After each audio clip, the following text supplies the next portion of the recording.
Bien, vamos a hacer nuestra clase ahora entonces sobre el concepto de derecho de Hunt.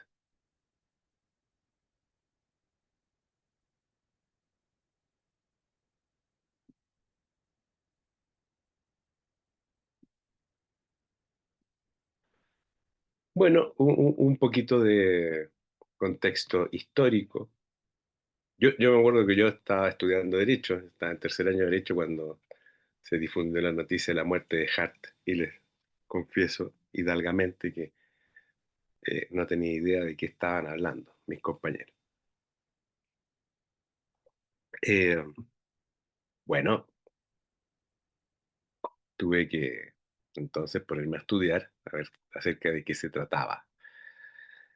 Eh, Sin duda es uno de los más grandes representantes del positivismo jurídico contemporáneo, eh, porque situado ventajosamente en un contexto en que el análisis de fuentes del derecho, a mi juicio, era mucho más propicio para dar una visión más comprensiva acerca de la validez del derecho, uno de los grandes problemas de la filosofía jurídica, ¿verdad? Eh, Él como se sitúa en la tradición jurídica del derecho común, el common law, y se dice en inglés no por una ciutiquería, sino que para tratar de separar el concepto original, pese a que el concepto original también era latino, el jus commune. Ustedes recordarán de sus clases de historia del derecho, ¿verdad? ¿A qué nos referimos por jus commune? El utrumque jus, la mezcla entre el derecho canónico y el derecho civil romano de Justiniano, que luego de la vulgarización del derecho romano empieza a utilizarse en Europa. Ese jus commune de la Europa continental es radicalmente distinto, y me van a perdonar que me retrotraiga a la Edad Media, a la Alta Edad Media británica, eh, porque tenemos que remontarnos hacia el año 1066, cuando se produce la conquista de Inglaterra por Guillermo el Conquistador, el duque de Normandía, que pasa a ser en propiedad, bueno, el tercero, pero en realidad yo diría el primer rey propiamente tal de Inglaterra. Eh, Podemos tener diferencias históricas con algún historiador, por la importancia cultural que tiene Guillermo en Inglaterra. Inglaterra se había formado hace relativamente poco tiempo y entonces lo que hace Guillermo para poder afianzar su poder en este mundo de los anglosajones invadido por los normandos es reconocer una serie de privilegios para los nobles. Y voy a tratar de ser breve para que podamos entender el contexto del common law. ¿Ah? En ese tiempo, por ejemplo, no existe el idioma inglés. ¿Ah? Entonces no existe el concepto de common law. ¿Mm? Es imposible porque no existía ese idioma. Eh, Se hablan el dialecto de la Aquitania, los normandos hablan el dialecto de la Aquitania fundamentalmente, los anglosajones hablan el anglosajón, una lengua que hoy día, si ustedes la escucharan, es bastante diferente del inglés, no tiene nada que ver, habrá algunas palabras sueltas, y las palabras más comunes del inglés son las palabras sajonas, justamente, las que tienen emparentamiento con el alemán sobre todo. En fin, bueno. Entonces Guillermo reconoce una serie de privilegios a los nobles de Inglaterra y eso entra en tensión ya con los herederos de Guillermo, y los herederos de Guillermo, Carlos II específicamente, y Enrique III después, lo que tratan de hacer es de hacer preeminente el poder del rey frente al poder de los señores. ¿Y cómo hacen eso? Bueno, ellos nombran jueces itinerantes, esos jueces itinerantes van impartiendo justicia, imparten la justicia del rey para amparar a los vasallos de los señores feudales en contra de los señores feudales.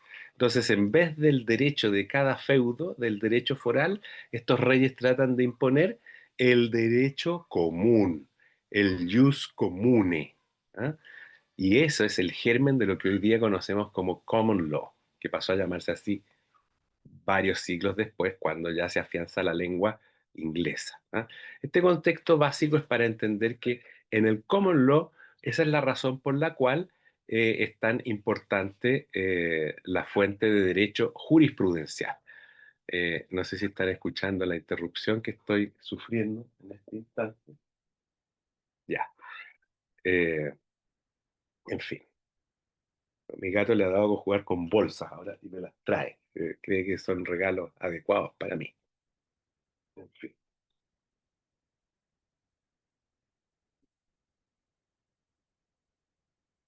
Una pequeña digresión doméstica aquí. Un saludo a todos mis estudiantes de parte de Ramsés. Ya.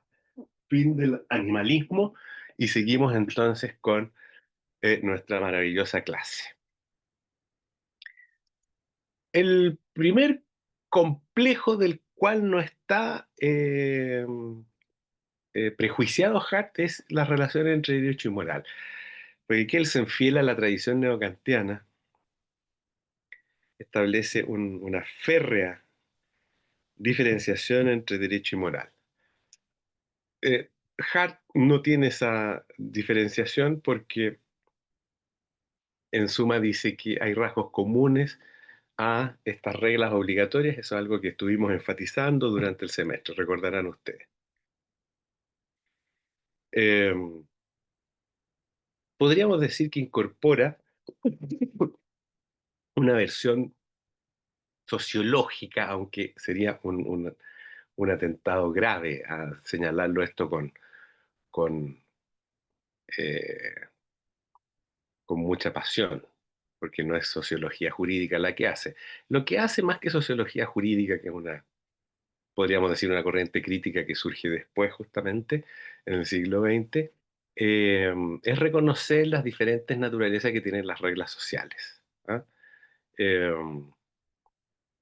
¿Y por qué no menciono aquí la perspectiva interna de quienes obedecen la regla? Porque eso es la base para entender adecuadamente este concepto que nos puede parecer tan extraño de regla de reconocimiento. Y regla de reconocimiento como una práctica social.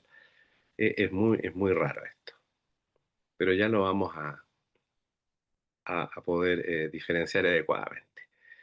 El positivismo clásico es el foco de crítica entonces de Hart. Y por eso nombramos a Austin ahí. Eh, Tenemos que referirnos necesariamente entonces a lo que había antes, la preeminencia durante prácticamente 150 años de la teoría imperativa del derecho. Esto ya lo vimos, recuerdan ustedes, la norma jurídica es un mandato del soberano ligada a la amenaza de un mal para el caso de contravención. ¿Ah? Tenemos aquí a Jeremy Bentham, que promueve esto, y John Austin, que es justamente el divulgador científico, yo diría que ese es el rol que asume él eh, de esta teoría imperativa. Y uno diría, bueno, era un académico reconocido. Yo les conté la historia, es un poquito lamentable porque fue tremendamente influyente eh, lo que él escribió sobre esto, pero no fue un académico exitoso. Es más, su mujer le pagaba a estudiantes de derecho para que fueran a oír sus conferencias en salas que arrendaba ella para ese efecto, para que él no se deprimiera. Es bien interesante esto. Bueno, ojalá que alguien no tenga que hacer eso conmigo. Bueno, entonces la pregunta que se hace, Hart, ¿las normas jurídicas son solo en mandatos ligados a amenazas de castigo? Entonces dice, si esto fuera así, eh, eh, la comprensión del derecho no sería posible.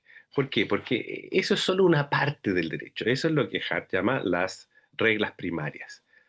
Como reglas primarias, que están dirigidas, como hemos dicho, a toda la población, eh, hay mandatos de la autoridad, mandatos del soberano, ligados a amenazas de castigo. Eh, pero a medida que la sociedad avanza, se hacen evidentes ciertos problemas. Primero, no tenemos certeza acerca de qué normas o cuáles normas son las que efectivamente rigen en la sociedad. O sea, imaginemos un momento un sistema jurídico en que solo hay reglas de mandato, o sea, solo hay órdenes ligadas a amenazas de sanción. No vamos a saber eh, eh, cuáles son las que realmente existen en esta sociedad, porque no vamos a tener otras reglas que nos digan cuáles son los criterios de pertenencia de normas. No vamos a saber cómo podemos incorporar nuevas normas, cómo podemos modificar las que existen y cómo podemos sacar las que ya no nos parezcan adecuadas. Y por último, cuando alguien transgreda una norma, no vamos a saber qué procedimiento utilizar para establecer fehacientemente esa transgresión normativa. No vamos a tener un cúmulo de autoridades que estén encargadas de ese procedimiento y de hacer cumplir esas normas cuya consecuencia es el incumplimiento normativo. Entonces, esos tres problemas son los que él visualiza si tuviésemos un sistema jurídico solo basado en órdenes sumadas a amenazas de castigos. ¿Ah? Entonces, el derecho es un sistema de reglas. Y escribe este libro. Este libro es bien interesante. Yo realmente los invito a leerlo. No tuve la ilusión de incorporarlo en la bibliografía obligatoria para no abrumarlos y tengo entendido que estaba en su curso de introducción uno original, por decirlo de alguna manera. Eh, En general, los estudiantes rehuyen de este libro, pero es un libro que Hart escribe para el Bachelor on Arts en la Universidad de Oxford, es decir, para los estudiantes de bachillerato, que no es el mismo bachillerato que tenemos en la Universidad de Chile. Como ustedes bien saben, los estudios de derecho en el mundo anglosajón son diferentes de, del sistema de estudios en nuestras universidades. Entonces, para ser abogado, en general, porque no exclusivamente es así, en general usted hará un bachillerato en ciencias sociales o en artes, como se dice en Inglaterra. Y entonces este librito se escribió para esos estudiantes, para estudiantes para estudiantes de introducción al derecho.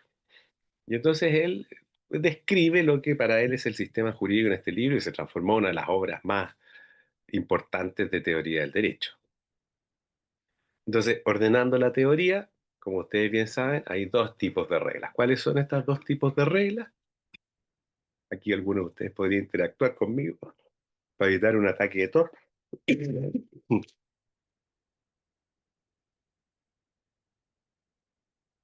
Bien, vamos a suponer que me contestaron las reglas primarias y las reglas secundarias. Respecto a las reglas primarias, solo ahondaremos en lo siguiente. Imponen deberes, regulan la conducta directamente. Ejemplo, no robarás, no matarás. Son las que encontramos en la mayoría de las leyes penales y civiles. Las reglas secundarias, en cambio, otorgan poder a potestades para crear, modificar, aplicar las reglas primarias, ¿no? Las reglas secundarias van a decirnos quién puede dictar leyes, cómo se cambia la constitución, cómo se resuelven los conflictos de intereses de relevancia jurídica. eh, Son las que permiten que el sistema jurídico sea flexible, estable y previsible al mismo tiempo.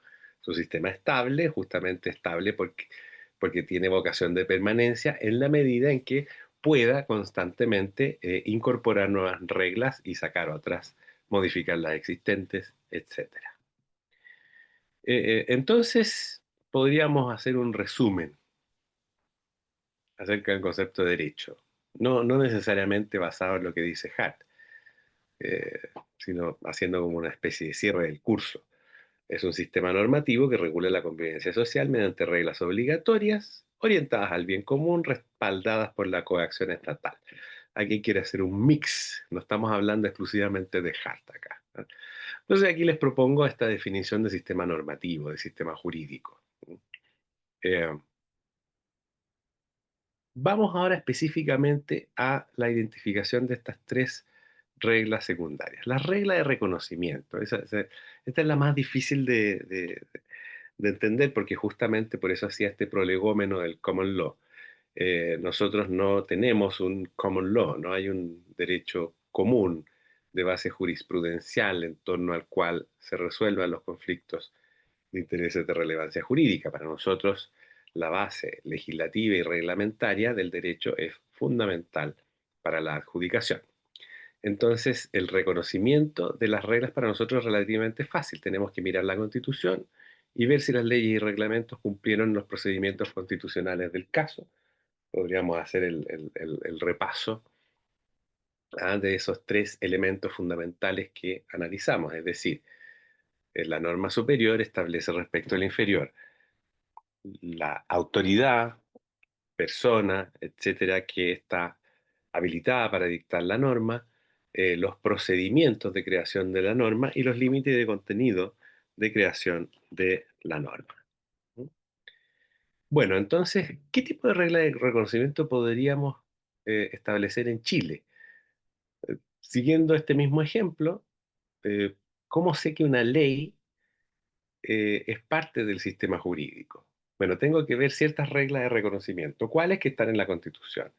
Ah, entonces, por ejemplo, la regla constitucional que dice que la ley ha sido sometida a sus trámites y aprobada por el Congreso y promulgada por el presidente, esos son rasgos de reconocimiento de la regla. Reglas de cambio, las que permiten crear o modificar normas. ¿Ah? Por ejemplo, el proceso legislativo o el proceso de reforma constitucional serían ejemplos paradigmáticos de aquello. Reglas de adjudicación, las que otorgan autoridad a los jueces, las reglas de competencia, por ejemplo, cuando se establece el principio de jurisdicción en la Constitución, después en el Código Orgánico de Tribunales, esa jurisdicción se distribuye a través de las reglas de competencia. eh, Ahí tenemos reglas de adjudicación. Eh, a ver, vamos a ver con el chat. Yo les he dicho que me cuesta interactuar con muchas herramientas al mismo tiempo, así que prefiero que sin preámbulo ustedes abran el micrófono y me interrumpan nomás. Pero Valentina Soto me dice, profe, la publicación en el diario oficial no puede ser como una regla de... No, no es como, es una regla de reconocimiento. Bien, ahí tenemos otro ejemplo. El que la ley tenga, perdón, no la ley, el que el decreto promulgatorio que contiene el texto de la ley se publique en el diario oficial, ¿ah? Porque claro, decimos sueltos de cuerpo, la ley se publica en el diario oficial. Específicamente es el decreto promulgatorio el que se publica, claro, pero el decreto contiene el texto de la ley. Esa es una regla de reconocimiento, sí, efectivamente. O sea, Valentina, estamos entendiendo bien. Eh, y las reglas de adjudicación, las reglas de procedimiento, el Código de Procedimiento Civil es un conjunto de reglas de adjudicación, el Código Procesal Penal también, el Código de Procedimiento Penal, de todos los códigos que establezcan procedimientos y todas las leyes que establezcan procedimientos, la Ley de Procedimiento Administrativo, por ejemplo. ¿Ok? Y aquí. Bueno, ¿para qué sirven las reglas secundarias? Sistematicemos, repasemos de nuevo. Falta de certeza. O sea, el primer problema que tendría un sistema jurídico solo compuesto por reglas primarias de obligación, Hart dice, no tendríamos certeza de lo que hay. Entonces la regla de reconocimiento proporciona certeza para que reflexionemos sobre la validez de las reglas dentro del sistema jurídico. El carácter estático de las normas jurídicas, entonces, se soluciona, por decirlo de alguna manera, con las reglas de cambio, ¿no? Entonces, deja de ser estático, porque hay reglas que establecen cómo se pueden incorporar nuevas reglas al sistema jurídico, cómo sacar reglas del sistema jurídico. Y por último, cómo saber cuándo se produce la eh, transgresión de las normas y sus consecuencias a través de las reglas de adjudicación.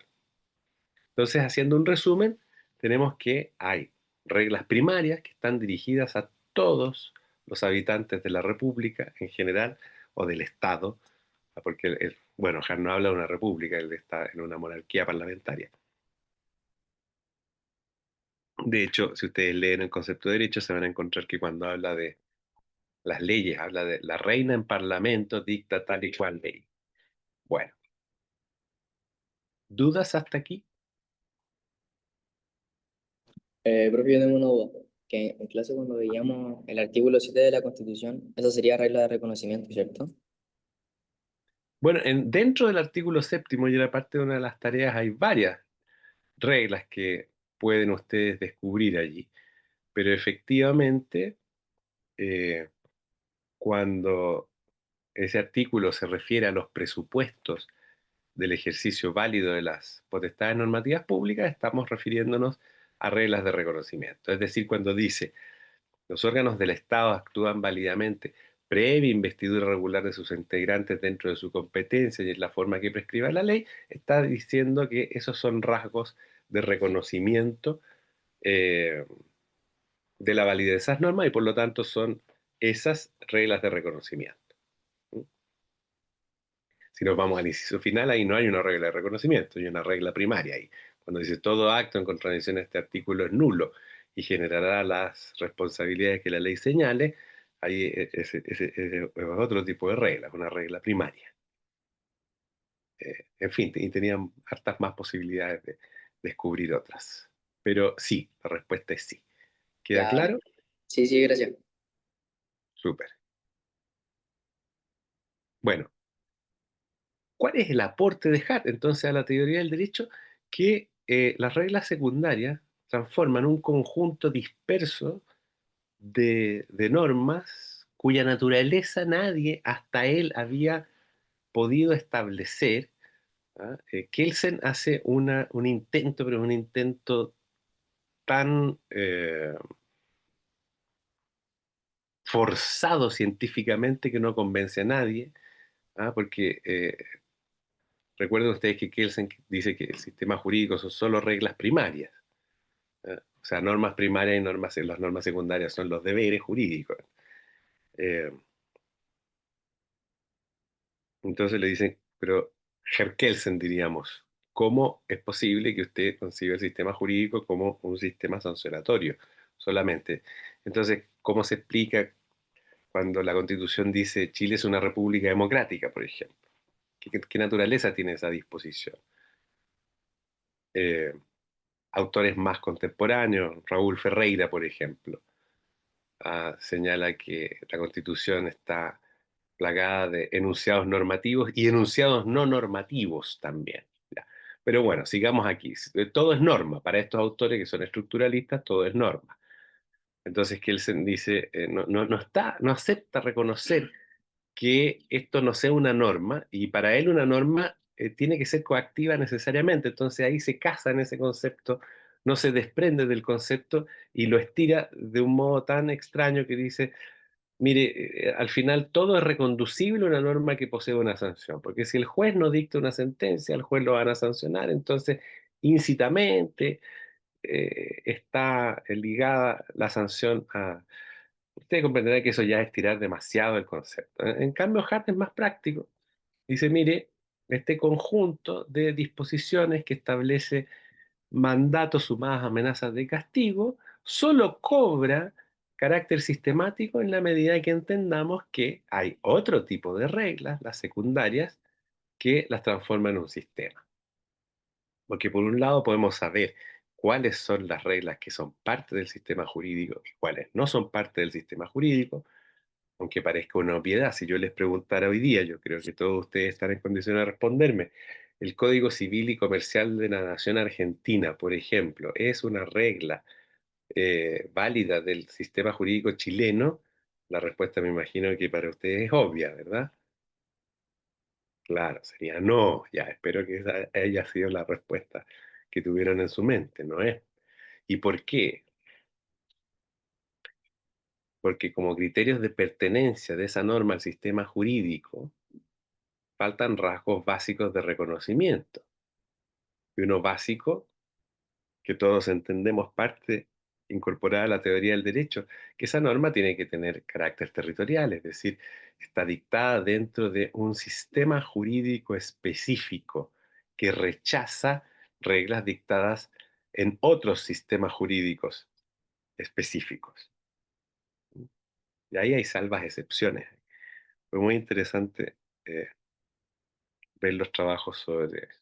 los juicios de derechos humanos, porque ahí se notan algunas excepciones al principio de territorialidad. Pero bueno, ¿se entiende todo hasta acá? Bien. Lo que es más difícil de entender para los estudiantes, y por eso me voy a referir a ello aquí, es que Hart habla de el punto de vista interno y el punto de vista externo de la regla de reconocimiento, y ahí nadie entiende nada. Hart, hacia el final del libro, capítulos 7 y 8, empieza a redondear esta idea del fundamento de validez, que es su regla de reconocimiento, que es como su joyita, ¿verdad? La guinda de la torta, el marrosquino, porque Kelsen tiene su norma fundamental del orden jurídico, ¿verdad? Entonces, si la crítica es a esa, entonces Hart dice, bueno, Kelsen tiene... No, él no se refiere a Kelsen en el libro, en ninguna parte, él se está refiriendo a Austin, está peleando con Austin. Eh, y entonces, ¿cuál es el fundamento de validez del sistema jurídico? El fundamento de validez del sistema no se puede, no podemos presumir que está fuera del sistema jurídico. Todo este esfuerzo titánico de Kelsen por establecer una teoría del derecho coherente con esta idea de la norma fundamental que tenemos que suponer porque no existe, tenemos que presumir que es norma porque en caso contrario tendríamos que decir que el derecho es fruto de la fuerza desnuda y eso es contradictorio con toda conceptualización de derecho, en fin. Hart no se hace problema, entonces dice, mire, el fundamento de validez está dentro del sistema jurídico, no está fuera. Y está dentro porque es la regla de reconocimiento. ¿Y por qué es la regla de reconocimiento? Porque la regla de reconocimiento, y aquí los ligo a la lata que les di al principio de la Alta Edad Media británica, con la conquista de Inglaterra, Guillermo, y la creación del derecho común, del jus comune, porque no era common law, ya, repaso. Bien, ¿por qué les dije esto? Porque en el marco del common law es muy fácil entender, y para nosotros, en el marco de la tradición romano-católica, es muy difícil entender. Por eso para Hart es muy fácil y es fluido, y para cualquier estudiante de derecho en Estados Unidos, en Inglaterra, en Australia, etcétera, etcétera, es muy fácil entender esto. Y para cualquier estudiante chileno, peruano, alemán, francés, español, italiano, es tan difícil entender esto. ¿Ah? La regla de reconocimiento es una práctica social del conjunto de jueces. ¿Cómo es esto? Bueno, entonces ¿estamos en estructuralismo o estamos en realismo? No, se lleva al punto del realismo. Porque como él escribe dentro del contexto de la tradición del derecho común, en la tradición del derecho común es muy fácil entender que el derecho es una creación jurisprudencial, es una creación del conjunto de jueces. Entonces la perspectiva interna de la regla de reconocimiento es lo que los jueces entienden como rasgos distintivos de reconocimiento del derecho. Es una actitud interna de quien da las órdenes y quien obedece, de quienes consideran legítima la regla de reconocimiento. Los jueces, abogados y ciudadanos aceptan las reglas como guías de conducta válida, no solo como amenazas. No, no es temor a la sanción lo que los hace movilizarse. Y para entender esto, entonces, introduce una dimensión sociológica y moral mínima en el positivismo jurídico. Y eso Kelsen nunca lo acepta. O sea, siempre que debaten Hart y Kelsen, que tienen bastantes instancias en California, en Inglaterra, eh, están los dos en un congreso jurídico. Imagínense lo que sería eso hoy día. Eh, la apertura a la moral que tiene Hart es lo que molesta al positivismo más estricto. Pero es una apertura a la moral que es lógica dentro de una tradición jurídica como la tradición jurídica del derecho común, ¿verdad? Y entonces, una es la perspectiva interna, esta de quienes operan habitualmente la regla de reconocimiento, y otra es la perspectiva externa, de un observador externo que miraría cómo se comporta el conjunto de una sociedad, y para ese observador externo, la regla que no es regla, sino que es un dato de la realidad, un dato científico, un dato empírico, podría señalar, cuando una ley está escrita en el Código Civil, los jueces chilenos hacen aplicación de esa ley. Entonces puede decir, es un rasgo de validez del sistema jurídico. Pero Kelsen, al igual que Hart, es un positivista metodológico. Sí, los dos los podemos. Bueno, Carlos Santiago Nino los clasifica a los dos como positivistas metodológicos. Pero si tuviésemos que ser más estrictos en el rango del positivismo metodológico, es decir, que eh, dentro del positivismo metodológico se puede aceptar la primera tesis del justnaturalismo, es decir, que existen principios universalmente válidos de justicia, ahí Kelsen no cuadra. Kelsen rechaza esa idea. Yo les leí un fragmento mínimo de qué es la justicia de Kelsen. Él rechaza esa idea, pero Hart la acepta, no tendría problema. Se defiende la separación conceptual entre moral y derecho, es decir, ¿en qué aspecto? En que la moral no puede determinar el contenido del derecho. Eso sí. O sea, la segunda tesis del justnaturalismo es inaceptable para cualquier positivista, incluido el positivismo metodológico, porque si no, ahí nos pasamos a John Finnis, que ahí les recomiendo ahora sí con 22.000 pesos. Es una ganga esto. En la librería Metales Pesados, para los naturalistas del curso, Tomás de Aquino. Teoría moral, política y jurídica. Es el último libro, creo que es el último de John Finnis, un mamotreto, pero está muy bueno. Obviamente no estoy de acuerdo con nada de lo que dice, pero es muy interesante poder eh, refinar las tesis de este neo-naturalismo. Eh, el derecho puede ser válido incluso si es inmoral, cuando hay leyes injustas. Sí, el nivel de tolerancia a la justicia, eso, a la injusticia del derecho, eso es algo siempre eh, complejo, ¿verdad? Y ahí hay distintas respuestas de los distintos autores. Vámonos ahora a las relaciones entre derecho y moral. Perdón. Y esto también lo hemos analizado ya en clases, pero solo para sistematizar. Primero, acuérdense esto en mnemotecnia, 3 y 4. Primero hay tres rasgos típicos de toda regla obligatoria, o sea, comunes a las reglas morales y jurídicas. La seriedad e insistencia de la presión social que respalda la regla, la importancia atribuida a las reglas obligatorias y el general reconocimiento de que lo que exigen esas reglas se puede imponer en contra de la voluntad de las personas que están obligadas. Esos son rasgos comunes a toda regla obligatoria. Pero cuando habla ya de la distinción entre moral y derecho, establece cuatro criterios de distinción. El criterio de importancia, el criterio de inmunidad al cambio deliberado, el carácter voluntario de las transgresiones morales y la forma de presión de la moral. Entonces, las diferencias estarían dadas por la importancia.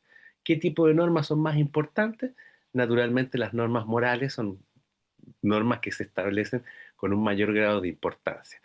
Eh, eh, eh, Tan es así que el cumplimiento de las normas jurídicas requiere una serie de elementos adicionales, como la amenaza de castigo, por ejemplo, la coacción, que las normas morales no requieren. Inmunidad al cambio deliberado. Las normas jurídicas no son inmunes al cambio deliberado. Las podemos cambiar deliberadamente. Y una cosa que ayer se podía hacer, hoy día ya no se puede hacer, y es así.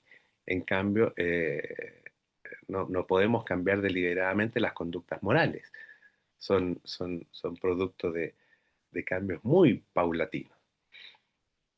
Siempre que haya una transgresión moral es voluntaria. En cambio, la transgresión jurídica puede ser involuntaria. Toda la construcción de la responsabilidad indirecta, por ejemplo. Hubo muchos en sus trabajos, no muchos, pero por lo menos tres, cuatro personas que confundieron eh, la responsabilidad indirecta con casos de responsabilidad directa. Eh, Cuando estamos en presencia de el delito penal, todos esos son casos de responsabilidad directa. Entonces, algunos me ponían erróneamente que si alguien ejecuta un delito y otro le dio la orden, el primero tiene responsabilidad directa y el segundo indirecta. No, no, no, no, no, es así. Ambos tienen responsabilidad directa. Porque yo si doy yo la orden para matar a otro y ese otro mata al que yo quería que matara, yo soy directamente responsable de eso, no indirectamente, no, no hay ninguna eh, conducta que me separe de la responsabilidad directa. Responsabilidad indirecta es la que tendría el decano si ustedes hacen una fiesta y se les ocurre emborrachar a una persona al punto de que caiga en coma alcohólico y se muera, por ejemplo. Entonces la responsabilidad directa sería de aquellos que hicieron tomar a esa pobre persona y la responsabilidad indirecta sería del decano que autorizó la fiesta, por ejemplo. Yo cuando le pongo estos ejemplos al decano lo dejo un poco cerrado. Pero bueno, en fin, se entiende, ¿no? El típico caso que vimos de el conductor del automóvil, que si yo soy dueño de un auto, se lo presto a un tercero, ese tercero comete alguna infracción, yo soy responsable de la infracción, porque tengo responsabilidad indirecta.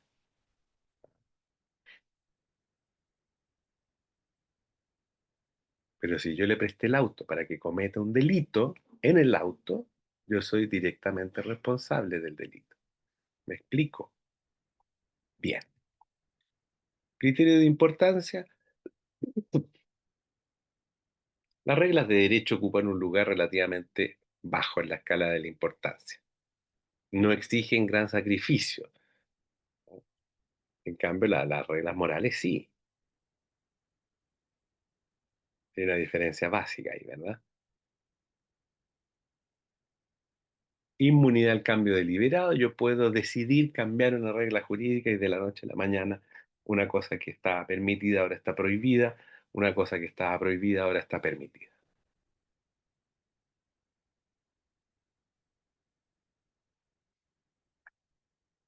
Pasábamos en Chile, por ejemplo, de un delito que se llamaba sodomía, que sancionaba las relaciones sexuales consentidas entre dos hombres adultos. Eh, Primero pasó a la impunidad, se eliminó como delito y llegamos al punto que uno intermedio en que se aprobó un acuerdo de unión civil en que reconocía la legitimidad de ese tipo de relaciones y luego al matrimonio igualitario. ¿Se dan cuenta? O sea, deliberadamente hay cambios radicales en la apreciación de un mismo hecho. En cambio, las reglas morales no cambian de esa manera.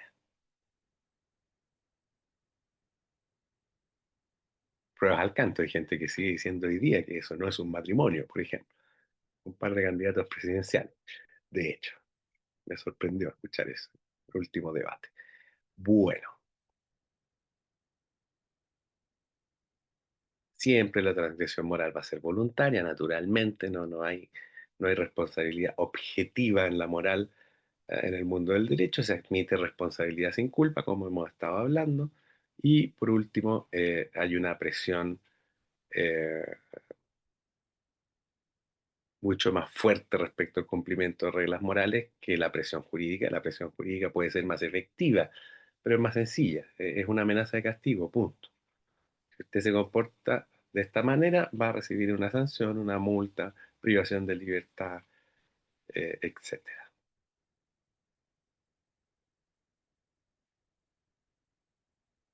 Vamos, determinadas críticas y aportes. Hay una gran renovación del positivismo jurídico, sin lugar a dudas. Es estudio obligatorio en toda facultad de Derecho que se preside tal HAT y por eso me estoy dando el trabajo de hacerle esta clase extraordinaria, para que después no digan, no, no vimos nada de HAT, que además lo estuvimos viendo durante todas las clases del semestre. Incorpora esta dimensión interna de las normas, este punto de vista interno de las normas. Eh, Conceptualiza el derecho como sistema, ya que hay un conjunto de reglas primarias y reglas secundarias, y distingue la validez jurídica y el valor moral de las normas. Grandes aportes. Crítica, siempre hay críticos.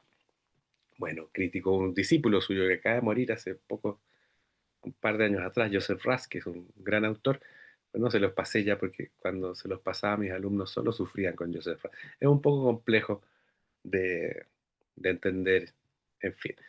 Ras fundamentalmente habla de que las normas jurídicas son expectativas contrafácticas. ¿Qué es esto?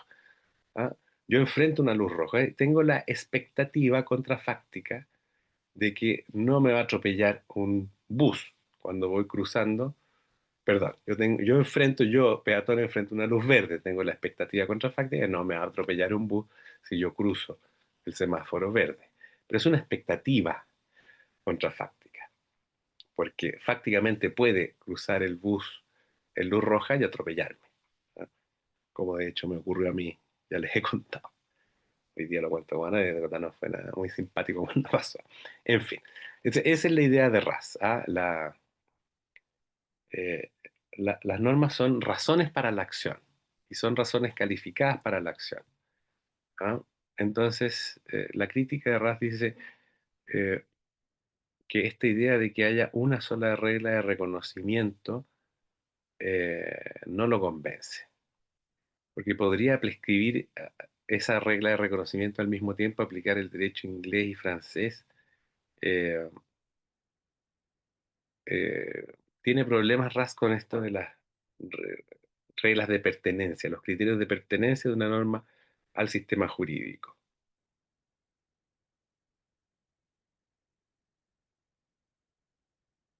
Porque dice que la regla de reconocimiento no nos arregla el tema de la pertenencia.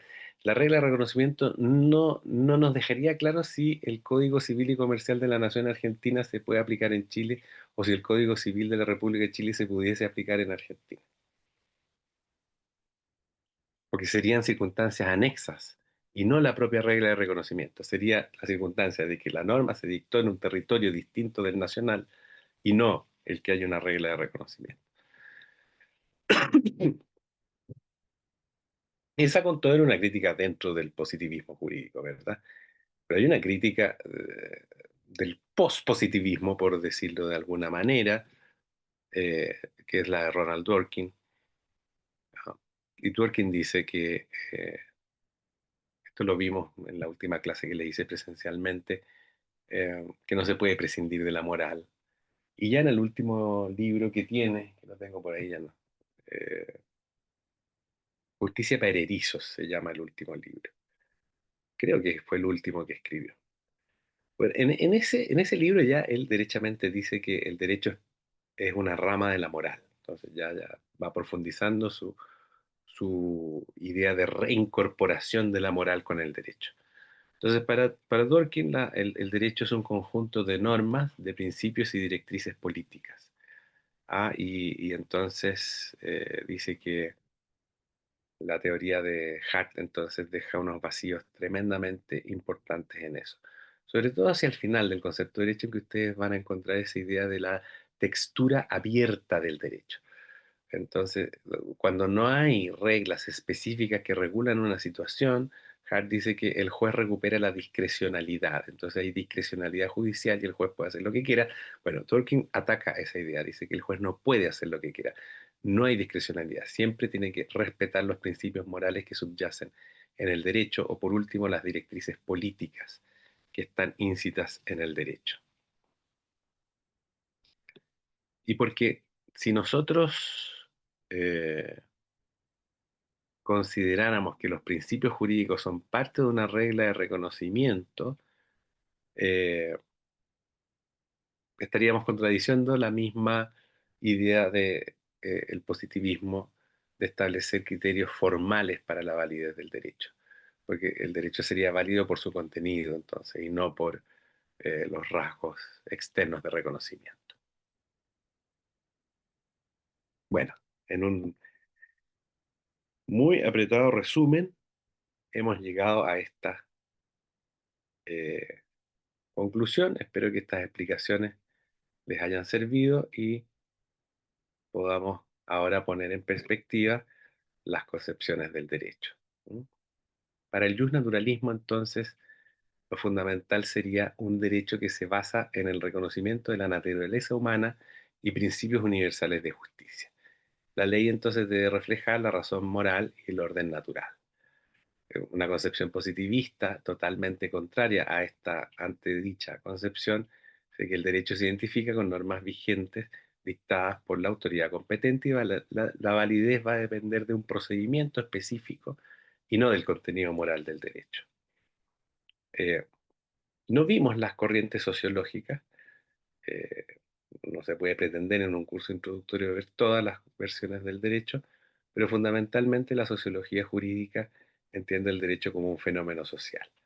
Y la validez entonces se relaciona más con la eficacia eh, y con el reconocimiento de una comunidad hacia el derecho. Estas ideas son atractivas, pero son bastante discutibles a mi juicio, pero eso ya da para un seminario específico. La concepción del realismo jurídico, como ustedes bien saben, fundamentalmente pone su énfasis en la actividad de los jueces y señala que el derecho es lo que los jueces dicen que es el derecho y punto, que los seres humanos obedecemos y respondemos a los temores, a que nos caigan castigos. Eh, Otra versión que no pasamos, si les interesa, hay un curso electivo del profesor Salvador Millareo sobre concepciones críticas del derecho. Fundamentalmente la idea de que el derecho no es neutral, refleja las relaciones de poder y estructuras sociales. Hay toda una corriente neomarxista crítica del derecho y corrientes liberales críticas, las más famosas que son las americanas. Duncan Kennedy es uno de los principales autores. Ahí pretenden hacer un análisis de un rol político que tendría el derecho y buscar la transformación desde una perspectiva emancipadora. En derecho constitucional hay una fuerte corriente que ha nacido en la Universidad de Heidelberg, en el Instituto Max Planck de Derecho Público, y que analiza el derecho constitucional latinoamericano como un constitucionalismo transformador, liberador, emancipador, en una visión bastante optimista del derecho constitucional, basado en la democracia, el Estado de Derecho y los derechos humanos. Cuestiones que a mí me gustaría creer, pero que no creo que existan, en nuestro medio al menos. En fin. Eh, Síntesis. El derecho integra dimensiones normativas, fácticas, valorativas. El mensaje del profesor Fuentealba. Como soy dueño de esta cátedra, una visión multidimensional del derecho. No es solo norma, no es solo hecho, no es solo valor, es una mezcla y una mezcla adecuada de esto. O sea, en primer lugar, el derecho es normatividad. Sin la normatividad no tenemos nada. Responde a una realidad social y axiológica, por supuesto. Comprender esto exige un enfoque plural que considere normas, prácticas y teorías de la justicia. Y pongo teorías de la justicia para que no nos casemos con una sola visión eh, de la justicia que sería una concepción naturalista del derecho. Porque a mi juicio es una contradicción en sus términos. El derecho no es nada natural, el derecho es totalmente cultural. Y volvamos al origen para que se reflexionen ahora que están estudiando para el examen. ¿Qué concepción del derecho predomina en el orden jurídico chileno? Ustedes dieron una primera aproximación con la primera tarea. Veamos si después de todo lo que han estudiado siguen pensando lo mismo sobre esto. Preguntas, dudas. Ahí tengo algo en el chat. Kelsen es positivo en sentido débil, en sentido débil. Perdón. Claro, podría.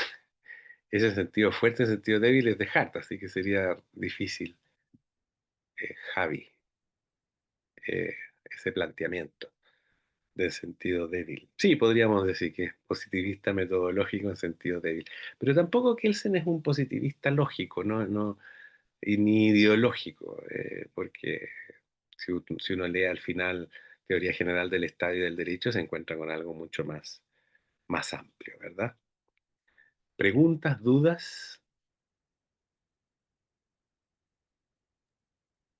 Hola, mande. profesor, tengo una pregunta con respecto a una lectura complementaria que dio de Raúl Gustavo Ferreira, Ya, ¿cuál que, es bueno, el enfoque, ¿no? Es una chiquitita, sí, el enfoque sobre el mundo del derecho. Ya. Y hay algo que me generó duda de que habla constantemente sobre reglas primarias y secundarias, pero de un modo como invertido al como lo hace Sí, Kelsen, sí, sí, que sí. Qué según bueno el que me hace la planteamiento de pregunta. No, no, acá, no.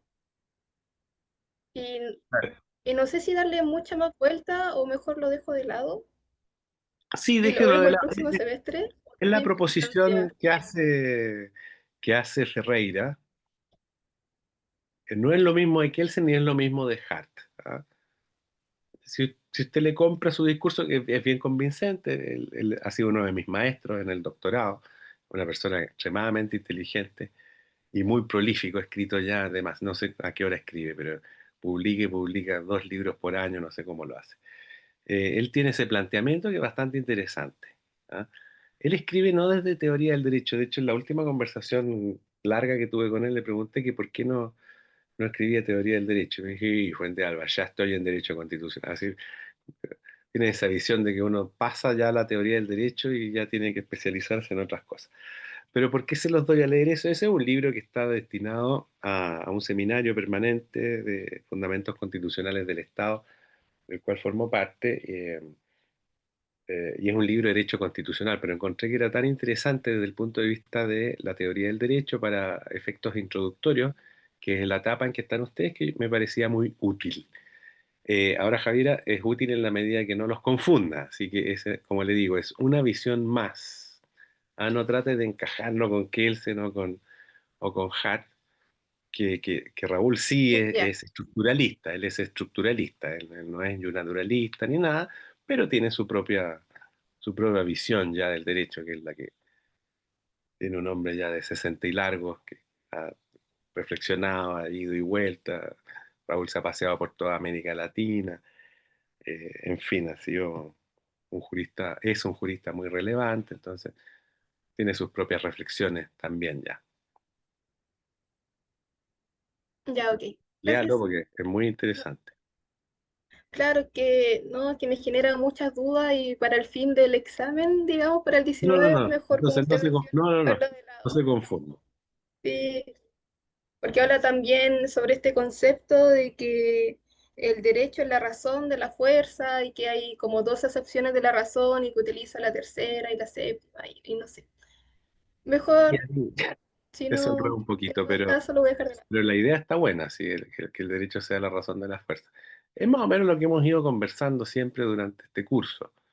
Es decir, qué condiciones le ponemos al Estado, si el Estado nos va a restringir absolutamente nuestras libertades, nos va a decir qué tenemos que hacer y qué no hacer. Lo que dice eso, el derecho es la razón de la fuerza, es que si el Estado me dice, le aseguro protección de derechos humanos y democracia, esas son las condiciones en que yo acepto la fuerza. Sin esas dos cosas no acepto la fuerza. Eso lo separa, digamos, del positivismo clásico, ¿verdad? Y a ver si en 2 segundos podemos hablar algo para que no digan después, ay, no hablo nada de derechos humanos. Eh, y me di cuenta que ni siquiera ahondé en el concepto de derechos subjetivos durante el curso y es un pecado grave para mí haber hecho eso. Ahora yo doy por entendido que ustedes ya manejan estructuras básicas de esto. No sé si alguno de ustedes está haciendo ese curso, el curso transversal de derechos humanos, entre otras profesores está a cargo de Constanza Núñez. Bueno, ese curso se supone que lo vamos a ir rotando, varios profesores. Hubo tantas preguntas acerca de qué derechos humanos, derechos fundamentales, si es lo mismo, son distintos, entonces dije, ya, vamos a hacer por lo menos una pincelada básica, historia, conceptos básicos de instituciones de los derechos humanos. Bueno, esta presentación la preparé para un curso específico que era para profesores de educación media. ¿Ah? Y fue durante la pandemia, post estallido social, en un proyecto Valentín Letelier que presentamos varios profesores de diversas facultades de la Universidad de Chile. Y quiero reflexionar sobre los derechos humanos, la estatuaria, la rabia social, la falta de respeto a los monumentos. Entonces estaba de moda esto de que mire cómo destruyen los monumentos, y entonces yo dije, mire, pero ¿quién empezó a destruir monumentos? Tenemos ahí la imagen izquierda, que es bastante terrible, del golpe de Estado del 73. Es decir, si estamos enojados, y con razón, yo me enojé mucho cuando se vandalizó esa magna escultura de Ícaro y Dédalo, que está a las afueras del Museo de Bellas Artes. Eh, entonces la idea era reflexionar acerca de qué representaba el patrimonio en torno a derechos fundamentales, y por qué en general se había volcado, no sé si recuerdan en esa época que en todas partes, en Londres, se vandalizó la estatua de Winston Churchill diciendo que era un conservador. Eh, Se eliminaron monumentos de gente que había sido presuntamente esclavista en Estados Unidos, en fin. Eh, bueno, entonces dije, es necesario que reflexionemos un poquito acerca de qué son los derechos humanos. Y el núcleo básico de los derechos humanos son cuestiones que tenemos que presumir porque son creaciones de la teoría, y que es el concepto de dignidad. Y la dignidad es una cosa, es un invento relativamente nuevo que durante milenios la humanidad estuvo reducida a esclavitud y servidumbre de diverso tipo. Entonces hoy día decimos, mire, todos tenemos mínimo común, que es la dignidad. Como tenemos dignidad, tenemos un conjunto de esferas de protección que nadie puede transgredir. Y esto está basado en dos elementos, la igualdad y la autonomía. Algunos le llaman libertad, pero la libertad es más restringido que la autonomía. Y la autonomía es algo más que tener derecho a hacer lo que uno quiera, digamos. Es el concepto adolescente de libertad, ¿ah? Más o menos el que respalda el presidente argentino, por ejemplo. Es decir, autonomía es, yo tengo derecho a ver televisión todo el día y comer papas fritas. Y llega mi mamá y me dice, no, mijito, le va a hacer males. Eso no es autonomía. Autonomía es tener la posibilidad de realizar su propio proyecto de vida buena. Eh, Esto resume, digamos, todas las tradiciones filosóficas que se han enfrentado para llegar a un consenso mínimo civilizatorio, como se dice actualmente. Y ahí está la respuesta, que varios me han preguntado. ¿Esto es así? Yo, siendo estudioso hace muchos años del derecho internacional humanitario y el derecho internacional de los derechos humanos, estimo que es superflua esa distinción conceptual entre derechos humanos, derechos fundamentales. Como les decía, son acepciones. En Inglaterra y Estados Unidos se habla de derechos civiles, en el contexto francés de libertades públicas, en Alemania derechos fundamentales, son nomenclaturas distintas, pero nos estamos refiriendo a lo mismo, a derechos humanos, es decir, a derechos públicos subjetivos.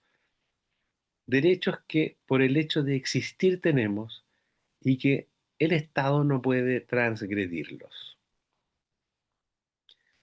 Eh, y el fundamento filosófico de los derechos humanos proviene ya de un concepto kantiano: tratar al otro como quiero que me traten a mí. Toda persona quiere ser autónoma, hay una intersubjetividad necesaria que los derechos humanos arbitran, eh, hay una intuición moral sobre esto que la humanidad ha tenido siempre, porque no podemos decir, bueno, pero culturalmente la esclavitud era aceptada. Desde Roma en adelante los estoicos rechazaban la esclavitud, por ejemplo. Entonces, ¿cómo nos explicamos de eso? También les recomiendo, si los que les interese, los estoicos, que no sé por qué están tan de moda los estoicos ahora. Ese libro está buenísimo, Filosofía estoica. Y curioso, lo escribe un alemán en el contexto de la Segunda Guerra Mundial, cuando va perdiendo. Entonces habla del estoicismo de sus soldados. Ya, a la foto me había quedado tan bonita. La intersubjetividad de los derechos humanos. La regla de oro, entonces, para simplificarnos la vida, es Kant, el imperativo categórico. Reconoce igualdad y autonomía, y hay una intuición moral existente en la humanidad, eh, Hay una expresión desde el liberalismo, derechos naturales individuales. Locke los conceptualiza como un derecho natural del individuo contra el Estado. ¿Ah? Primera conceptualización revolucionaria, eh, la sociedad de ángeles. ¿Y por qué enfatiza Locke en esto? Bueno, porque Locke escribe en el marco de una isla pequeña, que es la isla de Gran Bretaña, de la Gran Bretaña, donde está restringida por razones obvias el comercio, la circulación de personas y la propiedad privada. El problema de la apropiación en Inglaterra es complejo porque hay poca tierra y hay más gente que tierra. ¿Mm?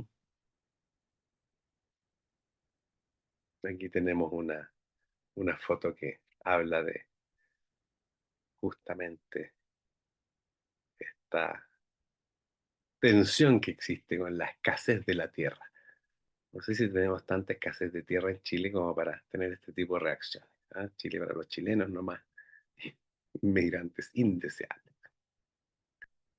Eh, para Rousseau son derechos naturales políticos. Es decir, no surgen de la naturaleza como para Locke, sino que surgen del contrato social.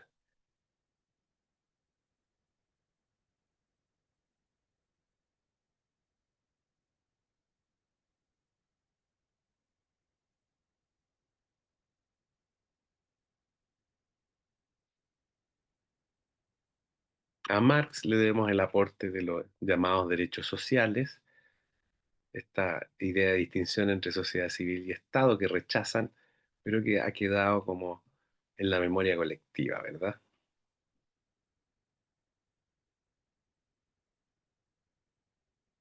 No digo que los sistemas políticos emanados del marxismo hayan sido muy respetuosos de los derechos humanos, tampoco.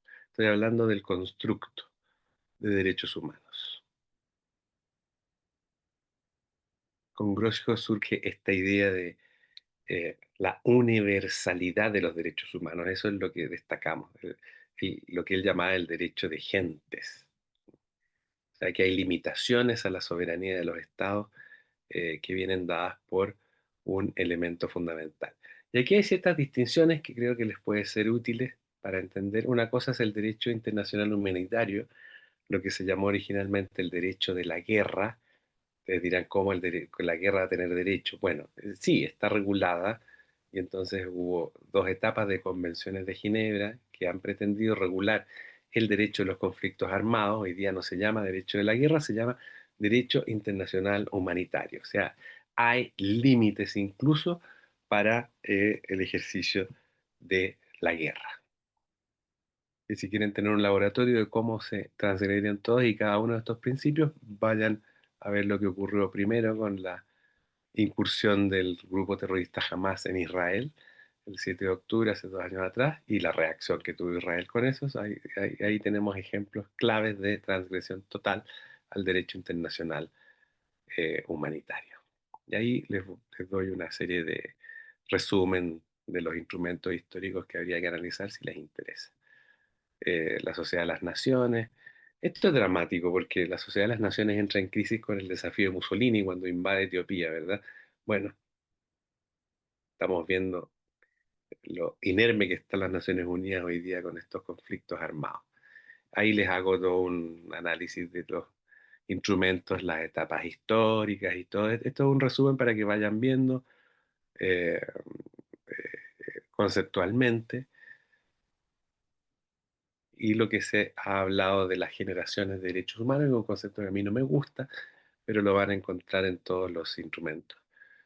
Eh, Novak, Manfred Novak, que gracias a algunos de ustedes descubrimos que está vivo en clases anteriores, dice que son una especie de dialéctica política para garantizar la dignidad del ser humano. Pues la idea de generación implica que primero surgieron uno, después otro y después otro. Eso no es así. Eh, de hecho, el Pacto de Derechos Civiles y Políticos y el Pacto de Derechos Económicos, Sociales y Culturales se promulgan por la Asamblea General de la ONU en 1966, los dos.